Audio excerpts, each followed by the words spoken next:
અમદાવાદમાં આવેલા હાઉસિંગ મકાનો પર ચેકિંગ દરમિયાન 200 જેટલા મકાનો તાળા મારેલા મળ્યા। આવા મકાનો પર પરત લેવાની કાર્યવાહી કરવામાં આવશે। મકાન બંધ હોય તો તેનો મતલબ એ થાય છે કે મકાન ધારકોને જરૂરિયાત નથી।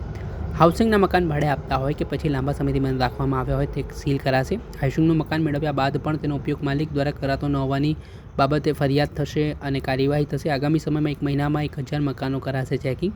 5629 મકાનોના ચેકિંગ દરમિયાન 372 મકાનોને નોટિસ આપી 35 મકાનો સીલ કરાયા। આ મામલે શું કહી રહ્યા છે હાઉસિંગ કમિટીના ચેરમેન મુકેશ પટેલ, તેમને સાંભળો।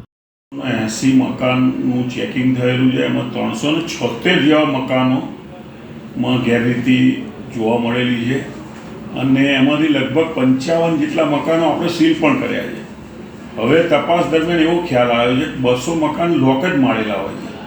આવનાર દિવસમાં એક પણ આ ટાઈપનું મકાન છોડવામાં નહીં આવે। લોક હશે એને પણ પરત લેવાની કાર્યવાહી કરવામાં આવશે અને નેક્સ્ટ મંથ એટલે આવતા બીજા 2 મહિના પૂરા થાય ત્યાં સુધીમાં લગભગ 1000 મકાનો બીજા ચેક થશે। એમાં જે પણ હાથે લાગશે એ દરેકને મકાન પરત લેવાની કાર્યવાહી થશે।